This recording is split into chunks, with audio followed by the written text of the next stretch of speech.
Vera da Pozzo restituisce ancora oggi acqua fresca. Attorno ad essa la vita di una parte dell'insediamento di un Notrocello agli albori dell'anno 1000, popolata da chi scappava dalla furia dei barbari in terraferma. Tutto attorno avevano 4 abitazioni, di cui una riportata alla luce dai recenti scavi. Un edificio di 2 piani, tutto in legno, poggiato su uno strato di argilla isolante.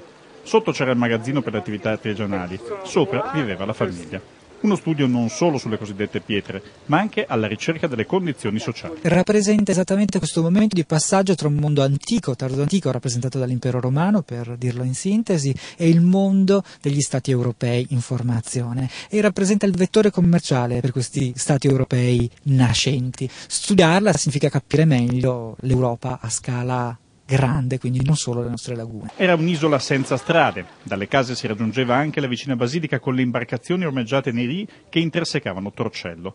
In un altro punto di scavo emergono tracce di un edificio almeno dell'VIII secolo e molto altro materiale di studio interessante. L'equipe ha operato come fosse un vero e proprio pronto soccorso archeologico. Cioè nello scavo possono venire fuori reperti che non sono nella condizione di essere conservati, si sbriciolano, allora blocchiamo certe situazioni, quindi ci vuole uno che abbia almeno un'idea di quello che potrebbe essere il restauro.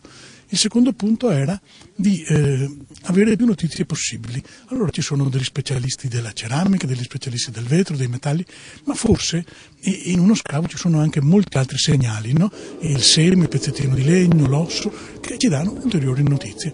E il terzo punto naturalmente è quello dell'archeologia, che mi pare che è centrale. Fisicamente si sono adoperate negli scavi 5 neolaureate di Caposcari, 4 di scienze del restauro ed una archeologa.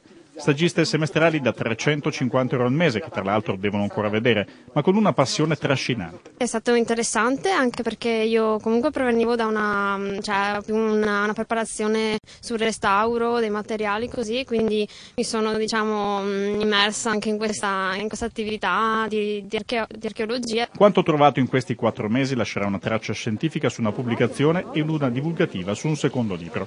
Al pubblico un solo fine settimana di visione degli scavi, poi verranno ricoperte con un geotessuto e terreno. Perché? Perché solo la terra e la copertura, quindi di uno spesso strato di sedimento che fa sì che non ci siano cambiamenti meccanici e anche di temperatura, fa sì che queste strutture già deboli di per sé possano durare.